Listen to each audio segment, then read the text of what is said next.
නමෝ තස්ස භගවතු වරහතෝ සම්මා සම්බුද්දස්ස.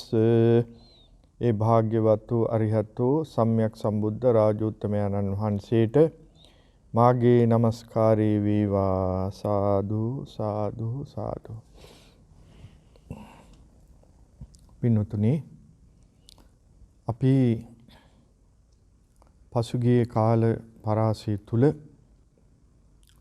විවිධ මාතෘකා අරගෙන ධර්ම සාකච්ඡා පන්තියක් පැවැත්වුවා. පින්වතුන් දන්නවා ඇති, අහන්නත් ඇති.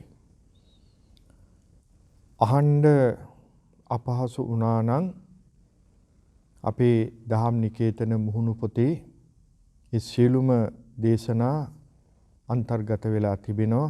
ඔබට විවේක වේලාවක ඒවා ශ්‍රවණය කරන්නට පුළුවන්කමක් තියෙනවා. ඒ පහසුකම් තියෙනවා. ගිය සතියේ අපි මේ දේශනා මාලාවේ ක්‍රමවේදය පොඩ්ඩක් වෙනස් කළා.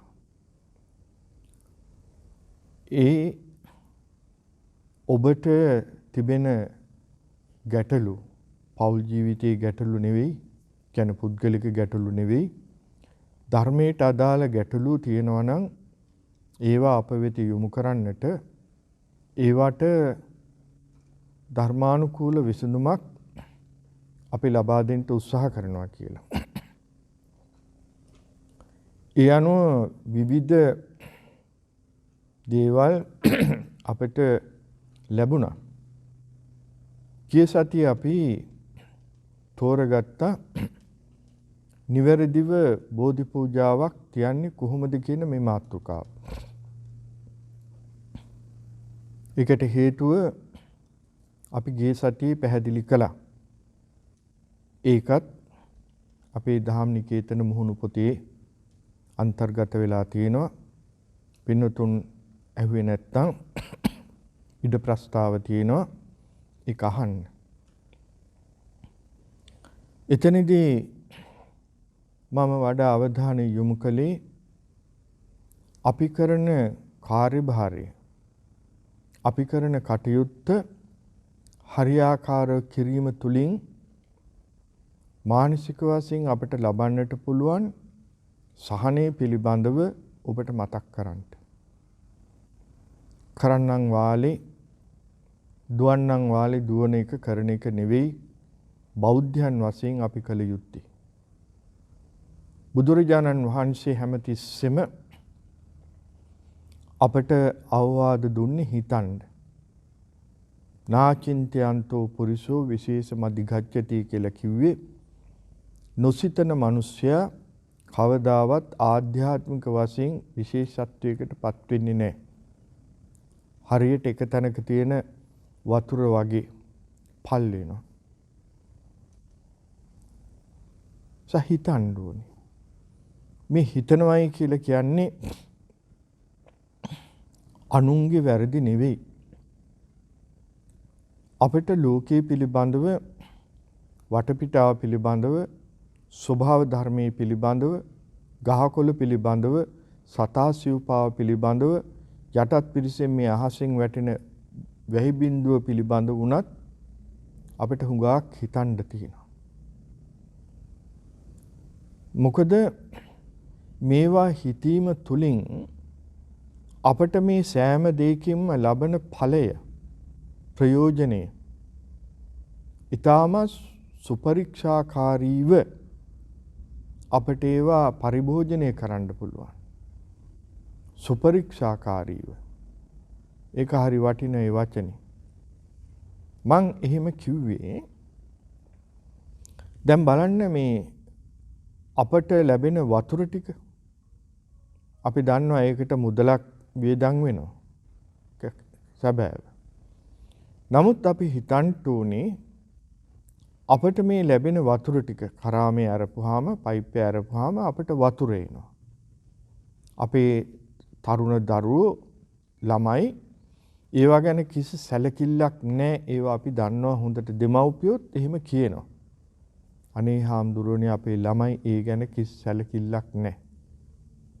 ඒ කියන්නේ නාන්න ගියාම, ඇඟ හොදන්න ගියාම ෂවර් එක ඇතුලේ ඉඳගෙන කාක් වෙලා කාලේ ගත කරන වතුර निराපරාදී යනවා. අපි හිතන්න ඕනේ මේවා ස්වභාව ධර්මයේ අපි පිනට දුන්නදී අපි මේක නාස්ති කරන්න හොඳ නැහැ. අර පරිස්සම ලෝභකම නෙවෙයි අර පරිස්සම. ඒක තමයි අපිට උමන. අපි තේරුම් ගන්න ඕනේ. අපි මේ වතුර බින්දුවක් මේ වතුර ටික අපේ පිනට අපිට ලැබිලා තියෙනවා. නමුත් මේ ලෝකේ කී ලක්ෂයක් මිනිස්සු ඉන්නවද පිපාසයට වතුර උගුරක් නැතුව සතපුම් ගණන් කිලෝමීටර් ගණන් පයින් යන වතුර හොයාගෙන. ඔබ දැකලා ඇති රූපවාහිනිය මගින් ප්‍රවෘත්ති පත්‍ර මගින් සංගරා මගින් ඔබ දැනුවත් වෙලා ඇති. ඔබ දැනුවත් වෙලා තියෙනවා. ඔබේ දරුවෝ දැනුවත් වෙලා තියෙනවා. සමහර වෙලාවට ඔබට වඩා හොඳින් වැඩිහිටියන්ට වඩා. නමුත් බලන්න පරිභෝජනයේදී ඒ දැනුවත් බව නැහැ. ඒකයි මම කිව්වේ අපි හිතන්න. ඒසා තමයි බෝධි පූජාවක් තියන වෙලාවේදී ඔබ කොහොමද ඔබේ මානසිකත්වයේ සකස් කරගන්න ඕනේ? ඒ පරිසරය කොහොමද යුක්ත කරගන්න ඕනේ කියන එක අපි ඔබට සිහිපත් කරන්නට යෙදුනේ. හොඳයි. අදත් අපි යම්කිසි මාතෘකාවක් ඔස්සේ තමයි මේ සාකච්ඡාව දිගහරින්නට බලාපොරොත්තු වෙන්නේ.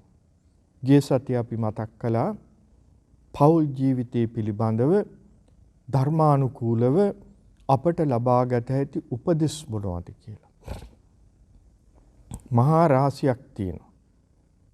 සමහර විට ඔබ කල්පනා කරන්න පුළුවන් බුදුහාමුදුරුවෝ කොහෙද පෞල් ජීවිතයක් ගැන කතා කරලා තියෙන්නේ? උන්වහන්සේ පෞල් ජීවිතය අත්හැරලා ගියා නම් බිරිඳ දරුවෝ දාලා ගියා නම් උන්වහන්සේට කොහෙද අයිතියක් තියෙන පෞල් ජීවිතය ගැන කතා කරන්න? එහෙම කියන මිනිස්සුත් ඕන තරම් ඉන්නවා. බෞද්ධයොත් ඉන්නවා. බුද්ධ ශ්‍රාවකයොත් ඉන්නවා. මම මේ වචනේ පාවිච්චි කරන්න බෞද්ධයෝ කියන වචනේ වෙනුවට බුද්ධ ශ්‍රාවකයෝ.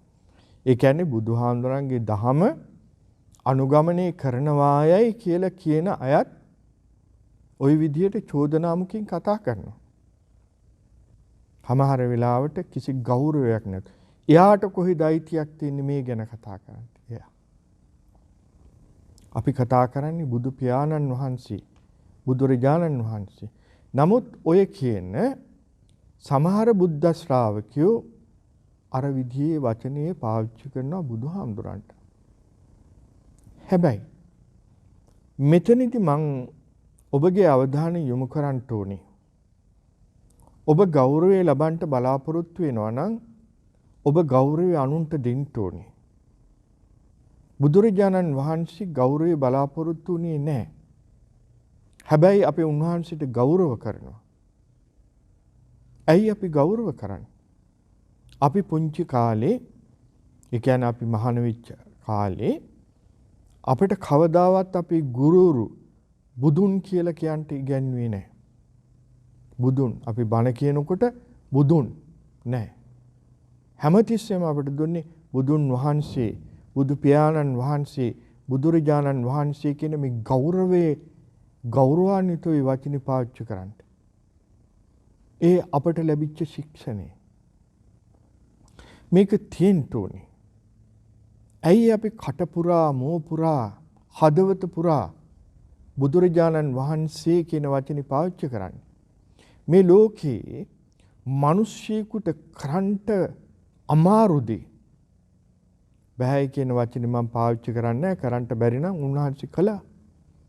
මේ ලෝකේ මිනිස්සෙකුට කරන්ට ඊටාම දුෂ්කර දේවල් උන්වහන්සේ කළා බෝධිසත්ත්ව කාලෙදී. ඔබ අහලා තියෙනවනේ දාන පාරමිතාව ගැන හිතන්න අනිත්‍ය පැත්තකින් තියන්නේ.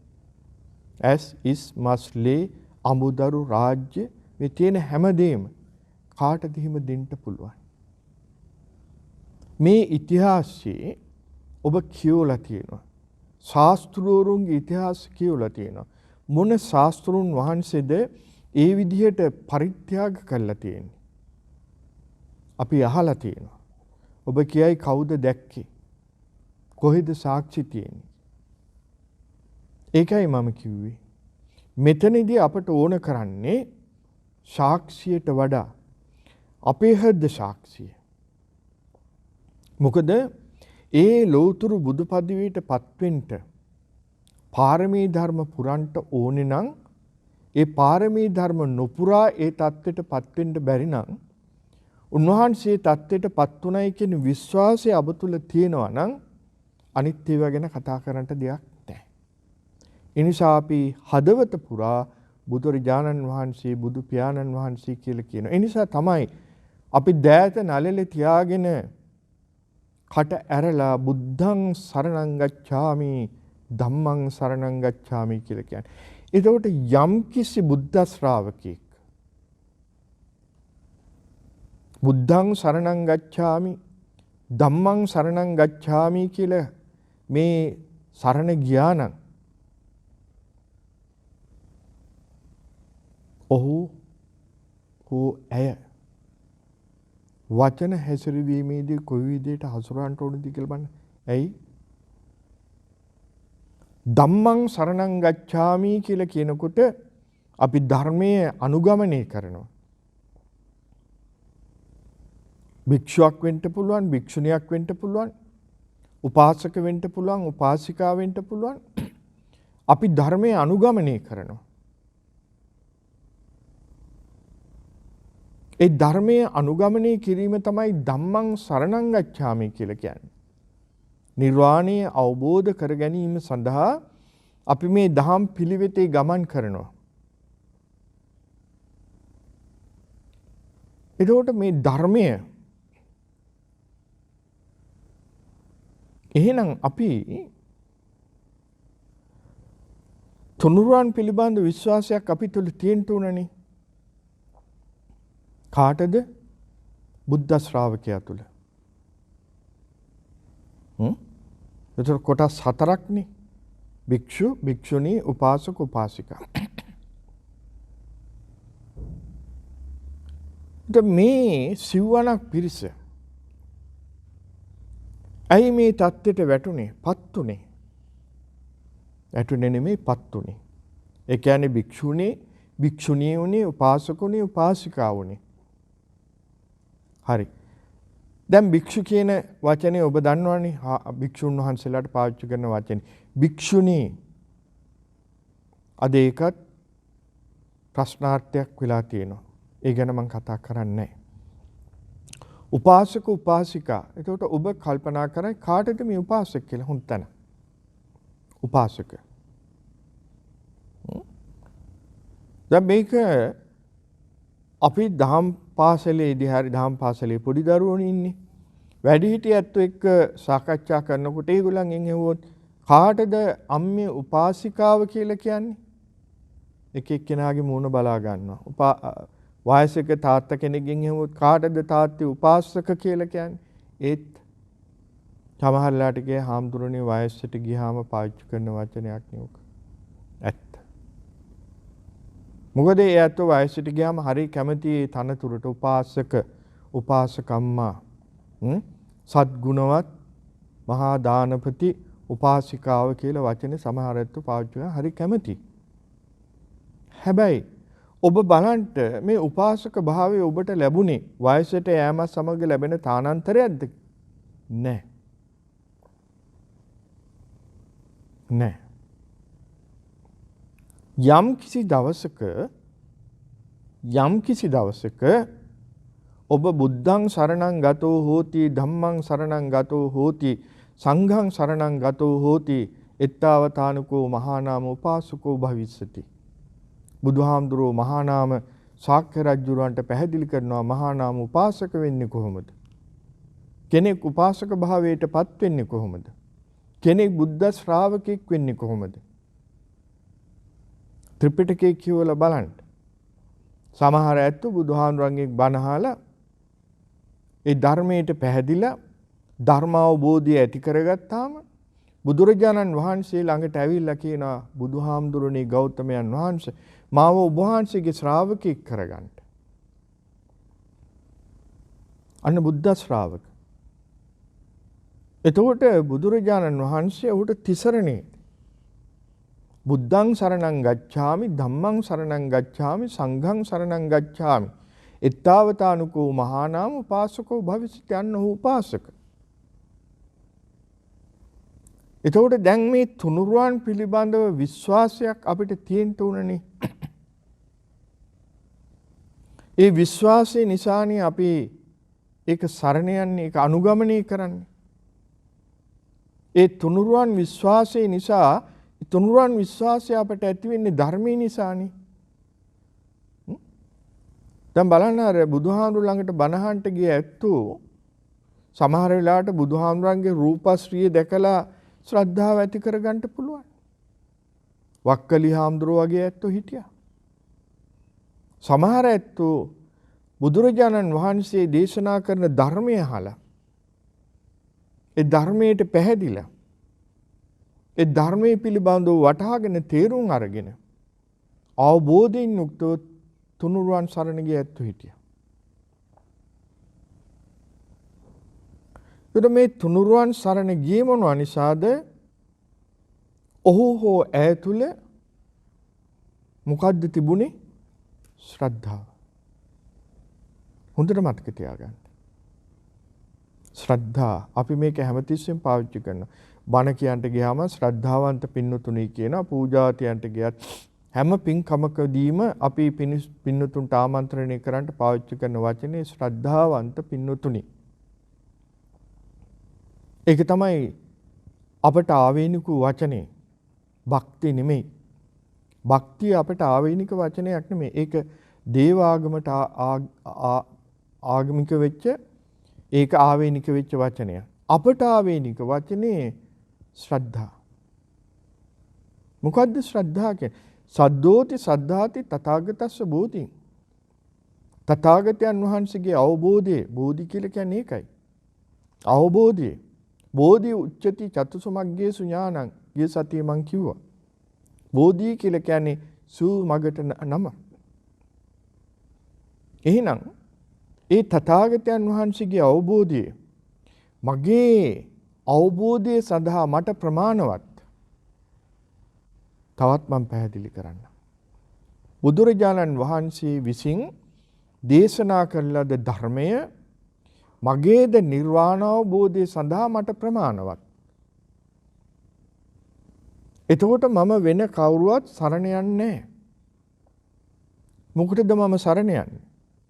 මගේ මුඛ්‍ය අරමුණ පරමාර්ථයේ නිර්වාණ අවබෝධය නම් නිර්වාණ අවබෝධය සඳහා බුදුරජාණන් වහන්සේ දේශනා කළ තියෙන ධර්මයේ ප්‍රමාණවත් නම් ඒක මම ප්‍රමාණයක් හැටියට ප්‍රමාණාත්මකව ගන්නවා. වෙන එකක් මට අවශ්‍ය නැහැ. මේක ඇති මට. අන්න විශ්වාසය. එතකොට මේ ශ්‍රද්ධාව අපි තුල තියෙන්න ඕනේ. මේක වැඩෙන ධර්මයක්. මේක වැඩෙන ධර්මයක්. කෙනෙකුගේ හැසිරීම තුලින් අපට බලන්න පුළුවන් ඒ පුද්ගලයා තුල, ඒ තැනැත්තිය තුල, ඒ බුද්ධ ශ්‍රාවකයා තුල ශ්‍රද්ධාව අල්ප මාත්‍රයක්වත් තියනවාද කියලා.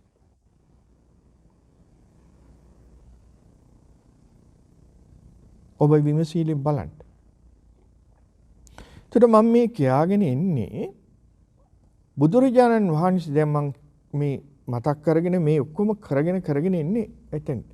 බුදුරජාණන් වහන්සේට කොහෙද යුතුයකමක් තියෙන්නේ පෞල් ජීවිතයක් ගැන කතා කරන්න. පෞල් ජීවිතය අතහැරලා දැම්ම. එයා පෞල අනාථ කළා. ඒක පාවිච්චි කරන වචනේ මම පාවිච්චි කරන්න හොඳ නැහැ. ඔය සමහර අය අපිට ඇහෙනවා ඔය අන්තර්ජාලෙ හිම තියෙන දේශනා ගැන. පව්.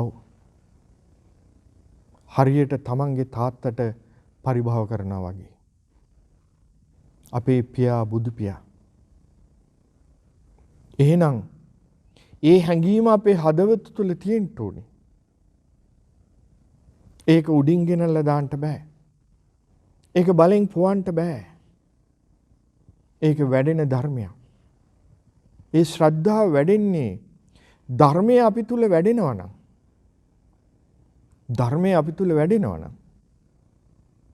දැන් බොහෝම ඉස්සර දවසක මම ඔබට මේ නිර්වාණගාමී ප්‍රතිපදා මාර්ගය පිළිබඳව මං හිතන්නේ නෙවෙයි මං කතා කළා.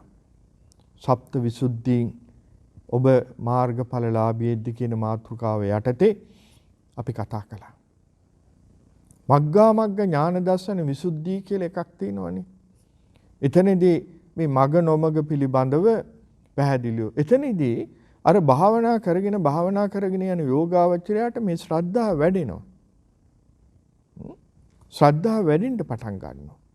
එතකොට ඔහුගේ ක්‍රියාකාරීත්වයේ තුලත් යම් වෙනස්කම් දකින්න තියෙනවා. නෙවෙයි.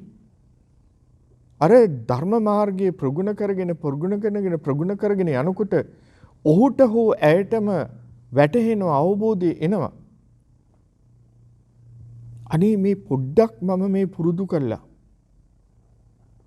මේකේ සත්‍ය මගේ ඇස් පිට පේනවනේ දැන්. එහෙනම් බුදුරජාණන් වහන්සේ දේශනා කර මේ විශාල ධර්මස්කන්ධය දේශනා කරන්නට උන්වහන්සේට කෙබඳු අවබෝධයක් තියෙන්නට ඇද්ද? උන්වහන්සේගේ අවබෝධය පිළිබඳව මේ ශ්‍රද්ධාව. හොඳයි. හිතන්ට යමක් මම මේ ඔබට මතක් කරන්නේ. අද අපේ මාතෘකාව යහපත් පෞල් ජීවිතයක් ගත කිරීමට ධර්මයෙන් අපට ලැබිච්ච අනුග්‍රහය. ගාක් සූත්‍ර තියෙනවා ත්‍රිපිටකයේ මේ කෙටි වේලාවක් තුල අපට ඒ ඔක්කොම කාරණා ඉදිරිපත් කරන්නට වෙලාව නෙවෙයි. මා මේ වෙලාවේ මතක් කරන්නේ ඊටාම සරල බොහොම පුංචි කාරණා කීපයක්. පෞල් ජීවිතය. දැන් ඔබ කල්පනා කරයි හාමුදුරන්ට මොකද්ද පෞල් ජීවිතය ගැන කතා කරන්න තියෙන්නේ කියලා. අපට ඇහෙන දේවල්. සමහර අයත් අපිත් එක්ක ඇවිල්ලා කතා කරන දේවල්. ඒ ඇත්තන්ගේ දුක කියන දේවල්. මේ නිසා අපේ දායකයන්ට තියෙන වේදනාව අපටත් තියෙනවා. ඇයි මෙහෙම වෙන්නේ? ඇයි මේ ඇත්තන්ට සතුටින් ඉන්න බැරි? මේ ඇත්තන්ගේ ආදරයට, සෙනෙහසට, සමගියට, සමාදානයට, අන්‍යෝන්‍ය සුහදත්වයට, ලිංගතුකමට, අවබෝධයට මොකද උනේ? කොතනද වැරදුනේ? මේවා අපිටත් හිතන්න වෙනවා. මගේ ප්‍රශ්නේ නෙවෙයි, ඔවුන්ගේ ප්‍රශ්නය, ඒ අපිට ප්‍රශ්නේ. හැබැයි මේ හැම ප්‍රශ්නයකටම බුදුරජාණන් වහන්සේ ළඟ විසඳුමක් තිබුණ උන්වහන්සේ අපිට ඉදිරිපත් කළා තියෙනවා. ප්‍රශ්නේ තියෙන්නේ එතන නෙවෙයි. ඒවට අපි අහුම්කන් නොදීම.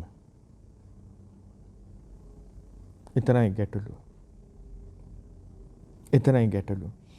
ධර්මානුකූලව අපේ ප්‍රශ්නේ කොහොමද විසඳගන්නේ කියලා නිගමනයේට එන අය බොහොම අඩුයි. ඉන්නව නැත්තේ නෑ. බොහොම අඩුයි.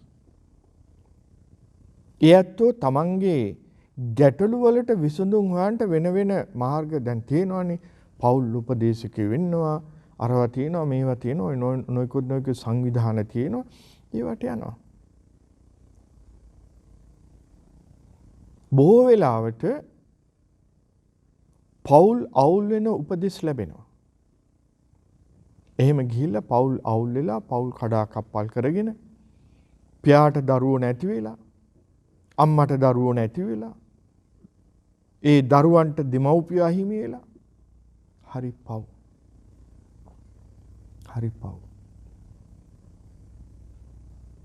හොඳයි. පෞල් ජීවිතයේ පහසු නෑ.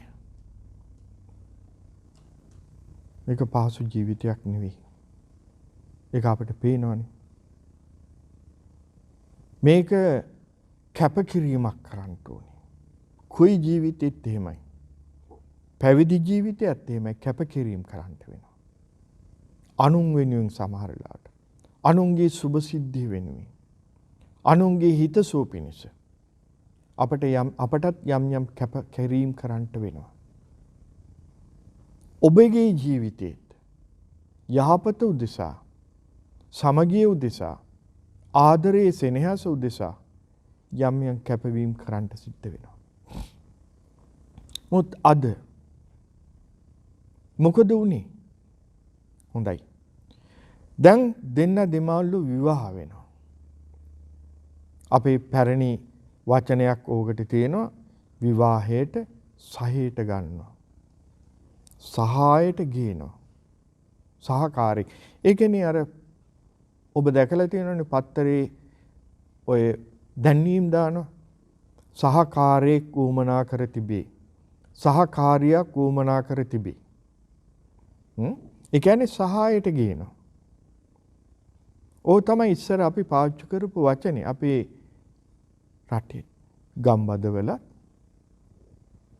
මේ වචනේ පාවිච්චි කළේ ඔබ ඇයි කියලා දන්නවද? අපේ පැරණි සමාජයේ අම්මලා කියලා කියන්නේ සහයට ගේනවා නම් බිරිඳක් භාර්යාවක් ඒ භාර්යාවගේ මූලික කර්තව්‍ය උනේ ගෙදර දොරේ වැඩ කටයුතු ටික බලා කියාගෙන ස්වාමියාට උදව් කිරීම. මන් දන්නවා දැන් ඔබට වචනයක් ඔළුවට එනවා ඇති. ඒ කියන්නේ බිරිඳක් වහල්කම් කරන්න කියලා දොයි කියන්නේ කියලා. හිතනවනේ ඔබ? නැහැ. කවදාවත් නැහැ. බුදුරජාණන් වහන්සේ කවදාවත් බිරිඳක් වහලියක් වශයෙන් සැලකුවේ නැහැ. එහෙම සලකපු සමාජික තමයි බුදුහාමුදුරුවෝ බුද්ධත්වයේ අවබෝධ කරගෙන ඒ සමාජ ක්‍රමයට දැඩිසේ නිර්දේය ලෙස පහර දුන්නේ.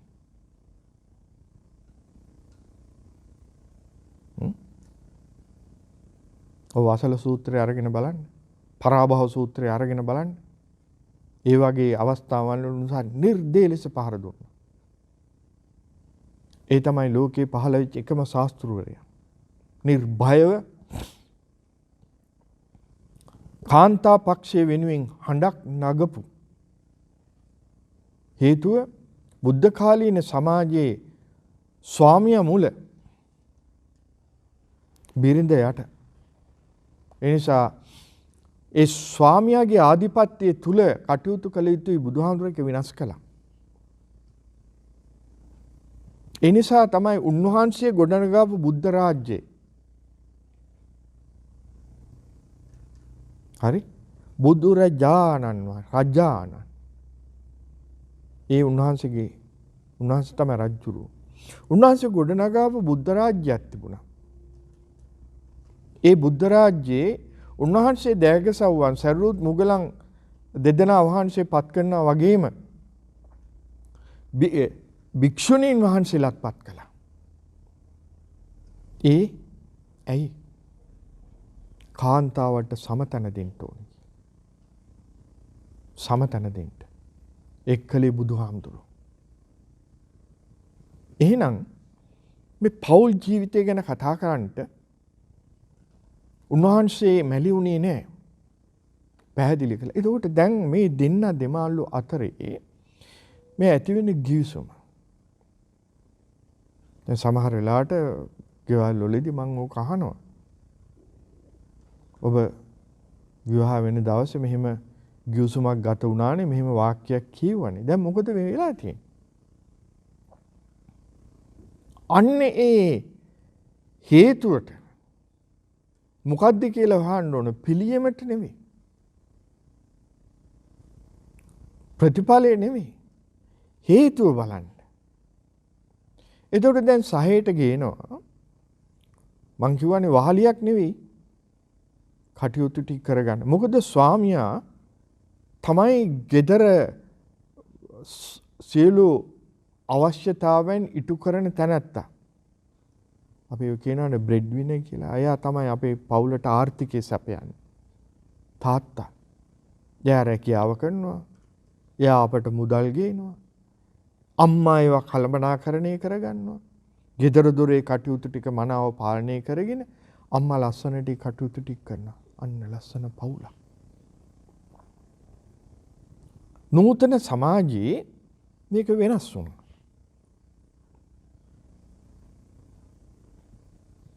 වෙනස් වීම තුලින් ස්වාමියාත් රැකියාවක් කරනවා, භාර්යාවත් රැකියාවක් කරනවා. හොඳයි. එතකොට ප්‍රශ්නයක් ඇති වෙච්ච වෙලාවේදී ඔයාත් රස්සා කරනවා, මාත් රස්සා කරනවා, ඔයා වාගේ වැඩ බලාගෙන මම මාගේ වැඩ බලා ගන්න. අර කියනවානේ මයි කා මයි පෙට්‍රල්. අද වෙලා තියෙන ඕකයි. මේ සමාජෙම අපි මේ ජීවත් වෙන මේ ඕස්ට්‍රේලියාවේ සමාජෙ සමහර අය කියපු කතන්දරේ හාමුදුරනේ අපිට වැරදිච්ච තැනක් තිබුණා. දැන් ඒක හදන්න බෑ. මොකද්ද මහත්තයෝ? අපේ නෝනලා මෙහාට එනකොට අනේ හරි අහිංසකයි. හොඳට මතක තියාගන්න වහල් නෙමෙයි හරි අහිංසකයි. ඒගොල්ලෝ අර යථාර්ථයෙන්ම ගෘහණියක්. මෙහාට ආවට පස්සේ වෙනස් වෙලා. හේතුව නෑ ඉතින් ඊට පස්සේ ඉතින් ඒගොල්ලෝ ටිකක් වෙනස් වෙනන ගෙදර ඉන්න බෑ කියනවා, රස්සාවක් හොයා ගන්න ඕනයි කියනවා. ඉතින් රස්සාවකුත් ඉතින් ඇත්තනේ ඉතින් ගෙවදර කම්මැලිනේ අපි වැඩට ගියාම කාමරය ඇතුළට වෙලා පවුනේ ජීවිතේ. ඉතින් කොහොම හරි ඉතින් රස්සාවක් හොයා ගන්නවා. ඊට පස්සේ ආතට මුදලක් හම්බ වෙනවා. ටික දවසක් යනකොට බස් එකේ යන්න අමාරුයි කියනවා. වාහනයක් ඕනයි කියනවා. ඉතින් අමාරුවෙන් හරි බැංකු ලෝන් එකක් හරි දාලා ණයක් හරි අරගෙන වාහනයක් අරන් දෙනවා. ඊට පස්සේ ඉතින් Tamanට ඕන විදිහට වැඩ කටයුතු ටික වෙනස් වෙනවා. ඔක්කොම නෙවෙයි. හරි ලස්සන බොහොම අවබෝධයෙන් හරි ආදරෙන් සෙනෙහසෙන් මේ ඔක්කොම කරගෙන නෝනත් රස්සා මහත්යත් රස්සා කරගෙන පෞල් ජීවිතේ බොහොම ලස්සනට ගත කරන්න නැත්නම් ඕන තරම් ඉන්නවා. ඒ අතර හිමායත් ඉන්නවා. එතකොට අපි තේරුම් ගන්න ඕනේ යහපත් විවාහ ජීවිතය කියලා කියන්නේ ධනෙම නෙවෙයි, මුදල නෙවෙයි. ඊටත් එහා ගිය දෙයක් තියෙනවා. පළවෙනියෙන්ම බුදුහාමුදුරෝ දේශනා කරනවා මේ දෙන්න දෙමාල්ලෝ තුල අන්‍යෝන්‍ය සෙනෙහස, අවබෝධි, විශ්වාසය තියෙන්න ඕනේ.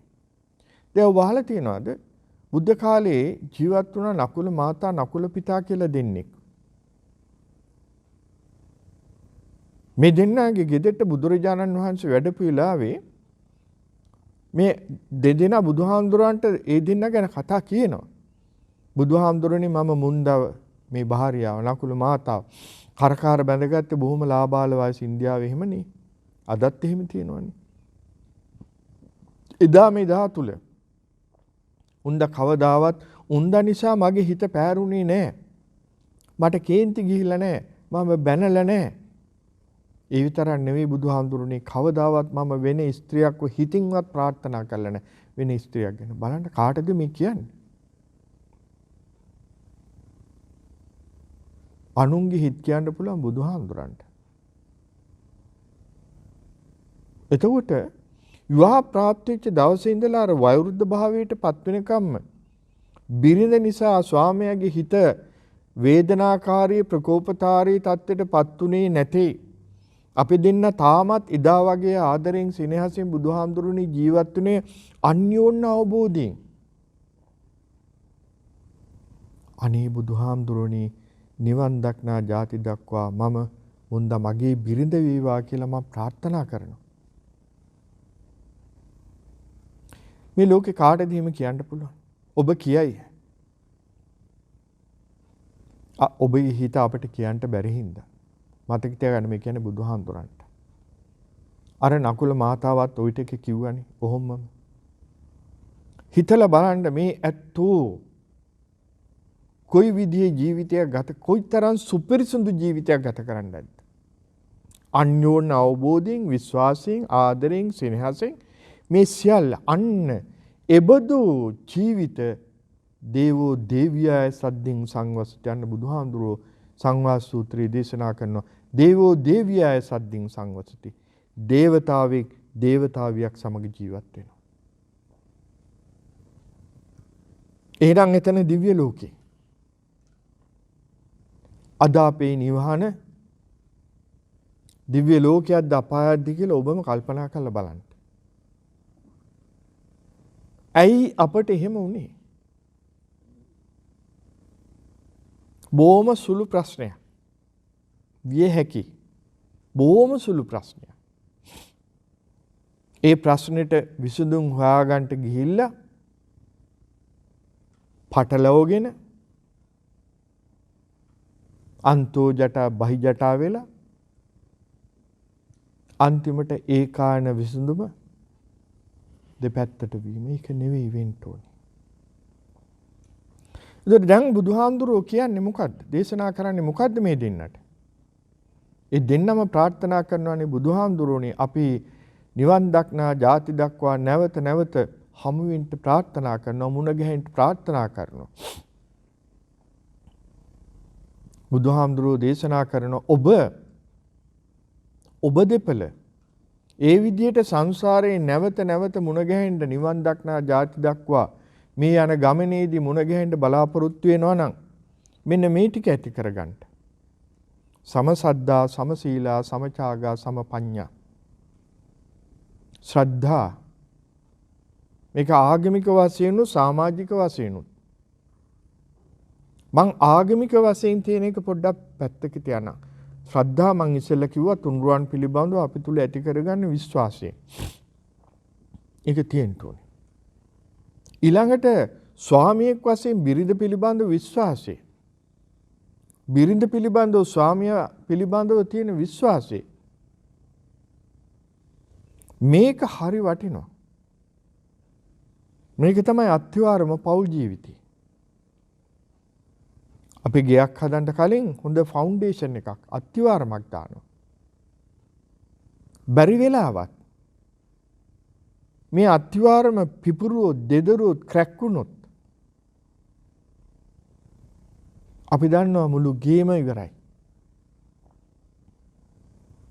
පෞල් ජීවිතයේ අත්‍යවාරම ශ්‍රද්ධා ඒක පළුදු වුණොත්, ඒ විශ්වාසයේ පළුදු වුණොත් ඒ ගොඩනගන ගෘහස්ත ජීවිතේ කඩා වැටෙනවා, බිඳ වැටෙනවා. ඇයි? ස්වාමියාට බිරිඳ පිළිබඳ විශ්වාසයක් නැහැ. බිරිඳට ස්වාමියා පිළිබඳව විශ්වාසයක් නැහැ. ඒ නිසා බුදුහාමුදුරුවෝ පැහැදිලි කරනවා සමසද්දා, සමසීලා. සීල හැදිච්චකම, සීලාචාරකම, සංවරකම මේ ඔක්කොම මේ පොඩි වචනේ තුල තියෙනවා. මෙන්න මේක හරිය වටිනවාද? සීල. අපි පංචශීලයක් ගමුකෝ. සීලෙන් කරන්නේ අර කියපු අර කාරණා ටික. හැදිච්චකම ඇති කරනවා, සීලාචාරකම ඇති කරනවා, සංවරකම ඇති කරනවා. මේක තියෙන්න තිබෑ පෞල් ජීවිතයක් අතර. සමහර වෙලාවට අඳින ඇඳුම බලන්න. හැසිරෙන හැටි බලන්න. කතා කරන හැටි බලන්න.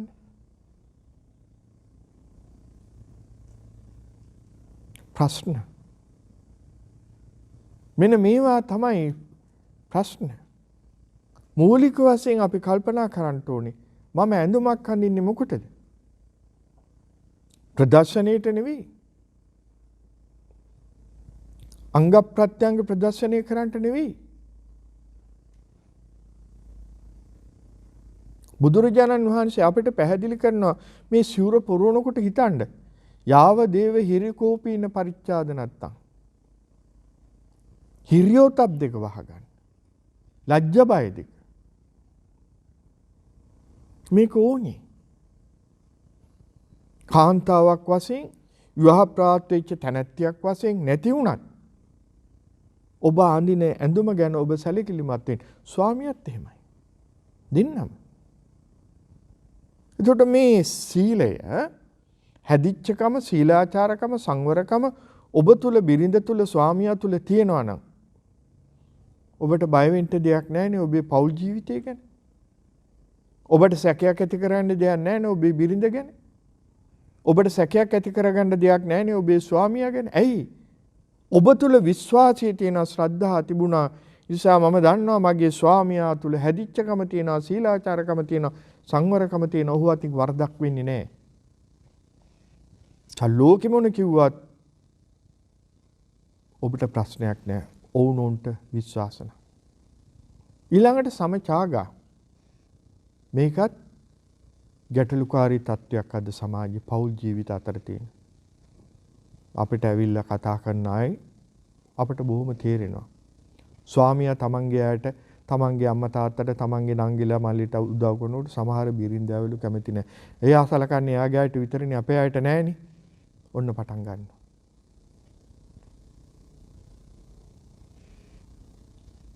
පෞල් අවුල් වෙනවා. සමහර වෙලාවට කොච්චර කතා කළා ප්‍රශ්නේ විසඳන්න හැදුවත් නැහැ. අම්මා තාත්තට සලකන්න ඕනේ. දෙපාර්ශ්වයෙන් සමචාගා. ඡාග කියලා කියන්නේ පරිත්‍යාගය, උදව් උපකාර කරන. එතකොට දෙන්න කලමනාකරණය කරගන්න, සාකච්ඡා කරගන්න. නෝනත් එක්ක, ස්වාමියාත් එක්ක, භාර්යාවත් එක්ක කතා කරන්න. අම්මලට අමාරුයි. අම්මලට උදව් කීයක් හරි මුදල් ටිකක් යවුවොත් හොඳයි. මේ මාසේ මම කීයක් හරි යවන්න තියෙන විදිහට ලබන මාසේ අපි ඕගොල්ලන්ගේ අම්මටත් යවමු, තාත්තලටත් යවමු. ප්‍රශ්න ඉවරයි. මෙතන තියෙන ගැටලුව හොරෙන් කරන්න යනවා. අන්න සැකේ ඇති වෙනවා. ශ්‍රද්ධාව නැහැ, විශ්වාසය නැහැ. මොකටද එයාට කියන්නේ මගේ සල්ලි යවන්න? ඔන්න කතන්දරේ. තා පෞල් ප්‍රශ්න. මේ පොඩි ප්‍රශ්න නිසා පෞල් අවුල් වෙච්ච අය ඕන තරම් නැද්ද කියලා හොඳට හිතලා බලන්න, කල්පනා කරලා බලන්න ඉන්නවා. මේ පොඩි ප්‍රශ්නේ. උදව් කරන්නේ එයාගේ අයට විතරයි, අපේ අයට නැහැ. සමචාගා බුදුහාමුදුරෝ දේශනා බැලන්ස් කරගන්න. සම කියලා කිව්වේ ඒකයි. බැලන්ස් වෙන්න අරින්න. මේ පැත්තට විතරක් නෙමෙයි, මේ පැත්තටත් ඒ සැලකිල්ල තියෙන්න ඕනේ. එතකොට තමයි මේ පෞල් ජීවිතයේ සාර්ථකත්වයෙන් පවත්වාගෙන යන්න පුළුවන්කම තියෙන්නේ. ඊළඟට සමපඤ්ඤා. වැටහීම, අවබෝධය. ස්වාමියාගේ ආකල්ප පිළිබඳව, සිතුම් පැතුම් පිළිබඳව, රුචි අරුචිකම් පිළිබඳව වැටහීමක්, අවබෝධයක් බිරිඳට තියෙන්න ඕනේ. බිරිඳගේ ආකල්ප පිළිබඳව, සිතුම් පැතුම් පිළිබඳව, රුචි අරුචිකම් පිළිබඳව වැටහීමක් ස්වාමියාට තියෙන්න ඕනේ. ඊළඟට ඒ වැටහීමේ අවබෝධය නැතුණා මෙතන ප්‍රශ්නයක්.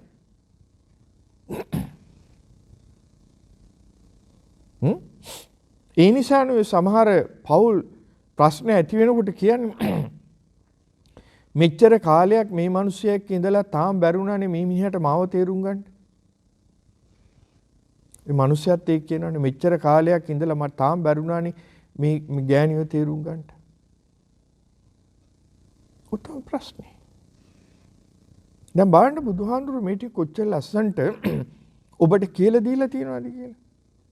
එක නිදර්ශනයක් මං කියන්නේ. ඔබ තේරුම් ගන්න ඕනේ. ස්වාමයාගේ රුචි අරුචිකම්, සිතුම් පැතුම්, එයාගේ ආකල්ප කොහොමද මම ඒකට ගැළපෙන විදිහට යොමු වෙන්නේ කියලා. සීනි අඩුවෙන් බොණ්ඩ ඒක තමයි එයා කැමති. ඔබ තේ කෝප්පයක් ගෙනින් දෙනවා සීනි නැතුව හරි සීනි වැඩිපුර හරි දාලා. ප්‍රශ්නය. කැම බීම හදන කොටත් එහෙමයි. ඇඳුමක් පැළඳුමක් ගන්න කොටත් එහෙමයි. ගේ දොර සකස් කරන කොටත් එහෙමයි. මේවා තේරුම් අරගන්න. තේරුම් ගන්න. පොඩි දේ විශාලට ගිහිල්ලා පෞල් අවුල් වෙන තත්ත්වයට අද ඇවිල්ලා. ඊළඟට බුදුරජාණන් වහන්සේ දේශනා කරනවා මේ ලෝකේ අනුකම්පා ලැබිය යුතු පුද්ගලෙක්. දැන් අපි විවාහ වෙච්ච දෙන්නෙක්ගෙන් ඇහුවොත් නැත්නම් සමාජයෙන් ඇහුවොත් මේ ලෝකේ අනුකම්පා ලැබිය යුත්තේ බිරිඳද ස්වාමියාද කියලා. ඔබ කියයි බිරිඳ අනුකම්පා ලැබිය යුතු නැහැ. බුදුහාමුදුරු දේශනා කරේ නෑ ස්වාමී අනුකම්පා ලැබිය යුතු පුද්ගලයා. ඇයි? අර දැන් කාලේ වගේ ආර්ථිකයේ බිරිඳ රැකියාවල් කළා අතට මුදල් ලැබෙන්නේ නැහැ. ස්වාමියා තමයි ඔක්කොම කල්පනාකරණය කරන්නේ. ඒ නිසා බිරිඳ ගෙදර වැඩ කටයුතු ටික කරනවා. හොඳයි. නම් හොඳට හිතන්න බුදුරජාණන් වහන්සේ ඊළඟට පැහැදිලි කරනවා ස්වාමියෙක්ගේ යුතුයකමක් තියෙනවා.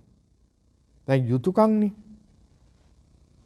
මේ සමාජීය යුතුයකම් වලට වැඩි ඉල්ලීම් තියෙනවා.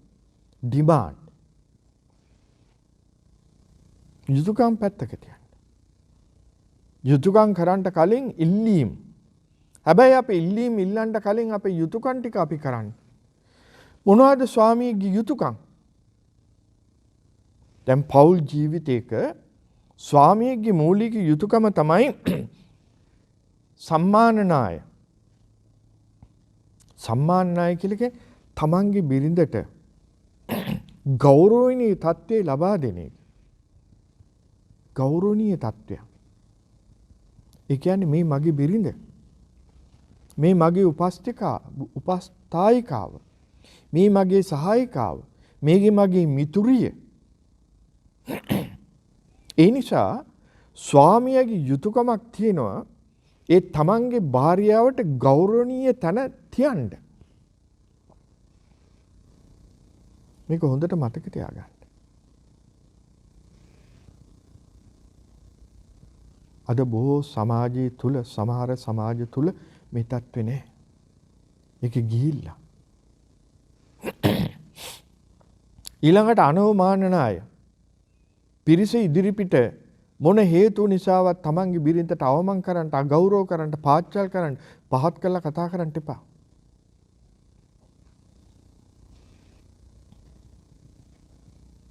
දැන් මේ සම්මානනාය කියලා කියපුවාම ඔබ හිතන්න එපා මේ ඔය කියන්නේ බිරිඳ එනකොට නැගිටින්න සැලුට් එකක් දාන්න. එහෙම නෙවෙයි. එහෙම නෙවෙයි. බිරිඳක් යනෝ උපස්ථායිකාව ඒ කියන්නේ තමන්ගේ සහායිකාව සමහර වෙලාවට ඒ බිරිඳ මාතෘ භාර්යාව වෙන්නත් පුළුවන්. තියෙනවානේ ඔය සප්ත භාර්යා සූත්‍රයේ පස්සේ දවසක අපි ඒව කතා කරන්න. බිරිඳවරු 7ක් ගැන බුදුහාමුදුරුවෝ කතා කරනවා. ඒ 7න් එකක් මාතෘ භාර්යා. අම්මා වගේ බිරිඳවරු වෙනවා. ඒ කියන්නේ ස්වාමියාව බොහොම ආදරෙන් ගෞරවයෙන් රැක බලා ගන්නවා. අම්මා කෙනෙක් දරුවෝ රැක බලා ගන්නවා වගේ. ඔබ එබඳු බිරිඳක් වෙන්න. ඊළඟට අනතිචර්යාය ඔන්න මතක තියාගන්න. ස්වාමියගේ ඊළඟ යුතුයකම අනතිචර්යාය. තමන්ගේ බිරිඳ ඉද්දැද්දී වෙනත් බිරිඳවරුන්ගේ පහස බලාපොරොත්තු වෙන්න එපා. දාර නකුල මාතා නකුල පිතා මතකින කතන්දරේ මම හිතෙන්වත් හීනකින්වත් වෙනත් බිරිඳක් ගැන වෙනත් ස්වාමියෙක් ගැන හිතුවේ නෑ, ප්‍රාර්ථනා කළේ නෑ, ස්පර්ශයක් ලැබුවේ නෑ. බුදුහාමුදුරුවෝ පැහැදිලි කරනවා යහපත් විවාහ ජීවිතය පෞල් ජීවිතයක් ගත කරන්න නම් ස්වාමියෙක් හැටියට ඔබ අනතිචර්යාය තමන්ගේ බිරිඳගෙන් තෘප්තිමත් විය යුතුයි. සෑහීමටපත් වෙන්න. විශ්වාසයේ තියෙන එතන.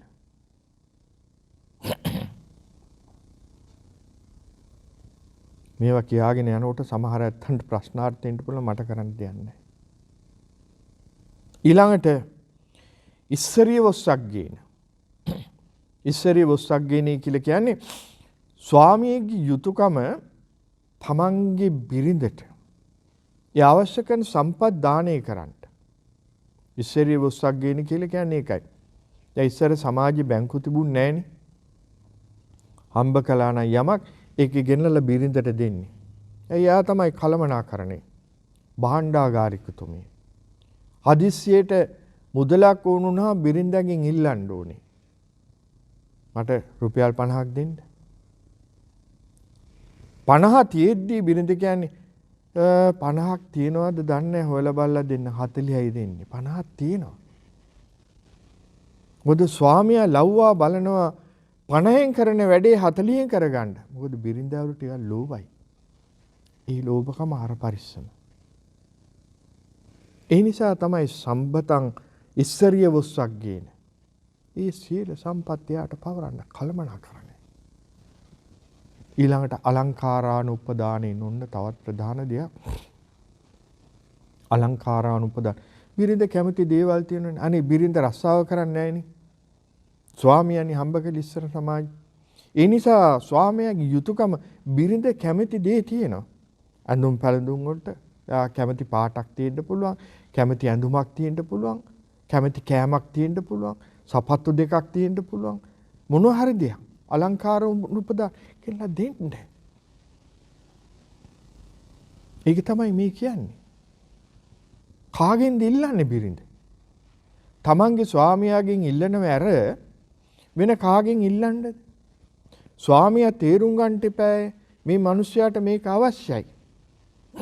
ඒ නිසා පාට ඇඳුම ලස්සන එයාට ගැළපෙන එක ඒවා ගෙනල්ලා දෙන එක ස්වාමියාගේ යුතුයකම.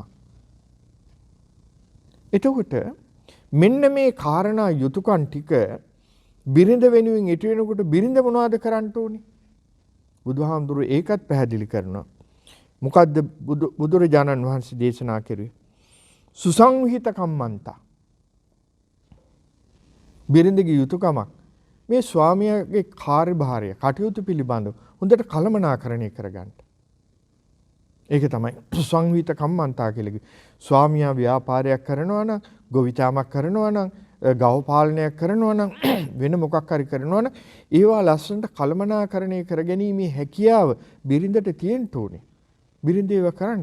අනේ මං ඕවා මොනවක්වත් දන්නේ නැහැ, මට මහත්තයා කියලා දීලත් නැහැ, මට උගන්වලත් නැහැ, මම දන්නෙත් නැහැ. ඕවා කොහොමද කරන්න කියලා. සංවිත කම්මන්තා කියලා කිව්වේ දන්නේ නැහැ කියන එක නෙවෙයි. මට පුළුවන්. මමත් දන්නවා ඒක කරන්න. හදිසියේ ස්වාමියා ලෙඩ වුණා. කවුද ව්‍යාපාරේ පවත්වාගෙන යන්නේ? ඒවා කරගෙන යන්න භාර්යාවට හැකියාවක්. අනිත් එක ස්වාමියාගේ යුතුයකම ඒවා පෙන්නලා දෙන එක, කියලා දෙන එක. මේ මගේ ව්‍යාපාරේ, මේ මගේ කටයුත්ත. මෙන්න මෙතනයි මුදල් තැන්පත් වෙලා තියෙන්නේ, මෙන්න මෙතනයි ගනුදෙනු කරන්න ඕන, මේ විදිහටයි මේ ගනුදෙනු. හොර දෙයක් නෑ. හොර රහස කරන දේවල් නෙමේ, විවෘතව විනිවිද භාවය එතන තියෙනවා. එතකොට මේ පෞල් ජීවිතයේ අවුලක් නැතුව ගෙනියන්න පුළුවන් කමක් තියෙන. ඊළඟට සුසංවිහිත පරිජන. ඒ කියන්නේ තමන්ගේ ස්වාමියා වටේ ඉන්න, තමන්ගේ ගෙදර වටේ ඉන්න, තමන්ගේ නෑදෑයන්ට, සේවකයන්ට හැමෝටම හොඳට සලකන්න. හොඳට සලකන්න. ඒක බිරිඳගේ යුතුයකම. ස්වාමියා ඒක පවරලා තියෙන්නේ ඒකට. කැම ටික වෙනකොට ගෙදර ඉන්න සේවකාට උනත් ඒ තමන් කන විදියට දෙන්න. ඒක තමයි බුදුහාමුදුරු දේශනා කරුවේ. අපිට හොඳ කෑම, සේවකයාට නරක කෑම බාලදී නෑ. එයාට දෙන්න. ඒක යුතුයකමක්. එතකොට ඒ විදියට කටයුතු වෙනකොට තමයි ඒ අයගේ අතින් ස්වාමියාට වෙන්න ඕනේ කාර්යභාරය ඊටම ලස්සනට වෙන්නේ. එහෙම නැත්තම් අනේ මහත්යන රත්තරන් නෝනනම් යකින්නිය. වතුරු උගුරක් ඉල්ලුවට දෙන්නේ. ඊළඟට තුන්වෙනි කාරණේ අනතිචාරිණී, අන්න අනතිචර්යාය කියලා කිව්වනේ ස්වාමියාට. වෙනත් භාර්යාවරු පිළිබඳව හිතන්න ප්‍රතණ්ඩ යන්න එපා, ස්පර්ශය ලබන්ට යන්න එපා. බිරිඳටත් ඒක බුදුහාමුදුරු දේශනා කරනවා. වෙනත් පුරුෂයන්ගේ ස්පර්ශ හොයාගෙන යන්න එපා. තමන්ගේ ස්වාමියාගෙන් සෑහීමටපත් වෙන්න. අනතිචාරිණී. මෙයා හොඳට හිතන්න. ඊළඟට සම්බතංච අනුරක්ඛති. ඒ කියන්නේ ස්වාමියා හම්බ කරන ධනය නිසි කළමනාකරණය කරගෙන ආරක්ෂා කිරීම.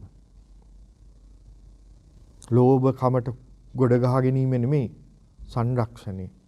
අවශ්‍ය තැන් වලට ඒවා බෙදා දීලා අර පරිස්සමින් යුක්තව ජීවත් වෙන එක. ඒක බිරිඳගේ යුතුයකම. ස්වාමියා අපිට සල්ලි තියෙන ඕන තරම් අද එකක් ගන්නවා, ඊළඟ සතියේ තව එකක් ගන්නවා, ඊළඟ සතියේ තව එකක් ගන්නවා, out of fashion කියලා මේක විසි කරනවා, ඒක ඇඳ යටට දානවා, තව එකක් ගේනවා. ඒක එක දවසක් අඳිනවා, දෙකට තුනට දානවා, අල්මාරියට දානවා. එහෙම නෙවෙයි. එහෙම සිද්ධ වෙන කිවල් නැත්තේ නෑ, ඕන තරම් තියෙනවා. බුදුහාමුදුරුවෝ ඒක කිසිසේත් අනුමත කරන්නේ නෑ. ඒක යහපත් පෞල් ජීවිතයක් නෙවෙයි. අර පරිස්සමක් නෑ එතන. ලෝභකම නෙවෙයි. ලෝභකම නෙමෙයි. තමන්ට ඇතිදී තමන්ට යැපෙන්න තියෙනවා නම් ඒකෙන් තෘප්තිමත් වෙන්න. වැඩි කොටසක් වැඩිපුර තියෙනවා නම් දෙන්න. අවශ්‍යයන්ට දෙන්න. ඊළඟට දක්ඛාච හෝති අනලසාච සබ්බකිච්චේසු. මෙන්න මේකත් හරිය වටිනවා. දක්ඛාච හෝති අනලසාච සබ්බකිච්චේසු. දක්ඛාච දක්ෂ වෙන්න ඕනේ. අනලසාච කම්මැලින වෙන්න ඕනේ. සබ්බකිච්චේසු සියලු කටයුත්තේදී, ගෘහස්ත ජීවිතයේ සියලු කටයුත්තේදී ස්වාමියා යම්කිසි ව්‍යාපාරයක් වෙන වැඩක් මොනවා හරි කර්මාන්තයක් කරනවා නම් ඒ කර්මාන්තයේදී ව්‍යාපාරයේදී මොකේදී වුණත් සබ්බකිච්චේසු හැම කටයුත්තකදීම බිරිඳක් දක්ෂ වෙන්න ඕනේ. බැරි වෙලාවත් ස්වාමියා අසනීපනෝ, ස්වාමියා මිය ඇදුනොත් බිරිඳට පුළුවන් කමක් තියෙන්න ඕනේ එතන ඉඳලා ඒ කටයුත්තට අනේ මම දන්නේ නැහැ ඔවා කොහොම කරනවද කියලා. මම දන්නේ එහෙම අය ඉන්නවනේ. නෑ. අඬා වැටිලා පෞල් ජීවිතේ කඩාකප්පල් වෙන්නේ එතකොට. මම දන්නේ නැහැ මහත්තයා මට කිව්වේ නැහැ. මොනවා කරන්නද කියලා මම දන්නේ නැහැ. එතකොට ඒවා වෙන ඇත්ත දැහැ ගන්නවා. ඒ නිසා බුදුහාමුදුරු උගන්වන බිරිඳගේ යුතුයකම දක්ඛාච උති දක්ෂ වෙන්න, අනලසාච කම්මැලි වෙන්න එපා.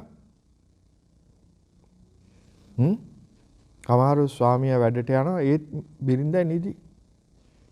තේකත් හදලා බෙට්ටියක තියලා ඔන්න තේක මං වැඩට යනවා. අනලසාච නෑ, කම්මැලි වෙන්න එපා. පුබ්බුට්ටායේ බුදුහාමුදුරු දේශනා කරනවා බිරිඳගේ යුතුයකමක්. පුබ්බුට්ටායේ ඔක්කොටම කලින් නැගිටින්න පච්චා නිපාතිනියෝ ඔක්කොටම පස්සේ නිින්දට යන්න. මොකද ඒක ගෘහස්ත ජීවිතේ. ඔබ ගෘහණිය. ඒ ගෙදර අධිපති ඔබ. ඔබ වේල පහෙන් නැගිටින්න, කටයුතු කරන්න, සංවිධානය කරන්න, ස්වාමියාට වැඩට යන්න, දරුවන්ට ඉස්කෝලේ යන්න, මේ ටික සූදානම් කරලා තියන්න. පච්චා නිපාතනියෝ පස්සේ ඔක්කොටම කලින් නිින්දට යන්න. දොර වහලාද, ලයිට් ඔෆ් කළාද, පයිප් වහලාද, සිකියුරිටි එලාම් දාලාද, මේ ඔක්කොම බලන්න. ඒක බිරිඳගේ යුතුයකම. බාහට කොච්චර ලස්සනට බුදුහාමුදුරු මේව දේශනා කරලා තියෙනවද කියලා. තව ඕන තරම් තියෙනවා. ඕන තරම් තියෙනවා. බුදුහාමුදුරු යහපත් පෞල් ජීවිතයක් ගත කරන්න අපිට දුන්න උපදේශ. දැන් පැයක් හමාරයි. ඉඩ ලැබුණොත් අපි ඉදිරියට කතා කරමු. ලබන සතියේ අපි තවත් අපේ ගැටලුවක් පිළිබඳව ධර්මානුකූලව අපට ලබා ගත හැකි විසඳුම් මොනවදයි අපි සාකච්ඡා කරනවා. මේවා මේ කණින් අහලා අනිත් කණින් පිට කරන්න එපා. ඔබේ ජීවිතයට මේව එකතු කරගන්න. ගැටලු ඇති. ප්‍රශ්න තියෙනවා. ප්‍රශ්න නැති ලෝකයක් ජීවිතයක් නැහැ. බුදුහාමුදුරන්ටත් ප්‍රශ්න ආව පිටින්. ප්‍රශ්න නැත්තේ කාටද? හැම කෙනෙකුටම ප්‍රශ්න. ජීවිතය කියන්නේ ප්‍රශ්න මාලාවක්. අපි ඒකට නිසි පිරිසිදු හොයා ගැනීම තමයි ජීවත් වෙනයි කියලා කියන්නේ. දිවිහානි කර ගැනීම ප්‍රශ්නෙට විසඳුමක් නෙවෙයි. පෞල් අවුල් කරගන්න ප්‍රශ්නෙට විසඳුමක් නෙමෙයි. දෙන්න දෙමාල්ලෝ දෙපැත්තට වෙලා දරුවන්ට තාත්තා නැතුව අම්මා නැතුව සදාකාලිකව ජීවත් වෙන්න යවන එක පෞල් ජීවිතයක් නෙවෙයි. ඔබේ ආදරයේ සෙනෙහස සංකේතයේ දරුවෝ සමතක තියාගන්න. ඔබේ ක්‍රියාකාරකම් දරුවෝ බලන් ඉන්නවා. ඔබේ ඇවතුම් පැතුම් දරුවෝ බලන් ඉන්නවා. ඔබ කියන දේ දරුවෝ බලන් ඉන්නවා. ඒ නිසා සංවරව හැසිරෙන්න. සංවර වචන පාවිච්චි කරන්න දරුවෝ ඉස්සරහ පිට. හොඳින් ජීවත් වෙන්න. ආදරෙන් සෙනෙහසින් ජීවත් වෙන්න. ඔබේ ආදරයේ සෙනෙහස දරුවන්ට දෙන්න, බිරිඳට දෙන්න, ස්වාමියාට දෙන්න. පෞල් ජීවිතයේ මේ පොඩි ඒකකයක්. මේ පොඩි ඒකකයේ තුල අපේ ජීවත් වෙන ගෘහණිය ගෘහස්ත ජීවිතයේ gedara දිව්‍ය ලෝකයක් බවට පත් කරගන්න. එහෙම නැත්නම් සදාකාලික අපායක් වෙයි. අපට අපාය ජීවත් වෙන්න ඕනේ නැහැ, මෙහි පිට අපායක් කරගන්න. මේකට දිව්‍ය ලෝකයක් කරගන්න. මේ ටික හොඳට තේරුම් අරගෙන ඒ දිව්‍ය ලෝකේ ජීවත් වීම සඳහා ඔබ දෙපළට තුනුරුවන්ගේ ආශිර්වාදේ ලැබේවා කියලා මා ප්‍රාර්ථනා කරනවා. සම්මා සම්බුදු සරණයි.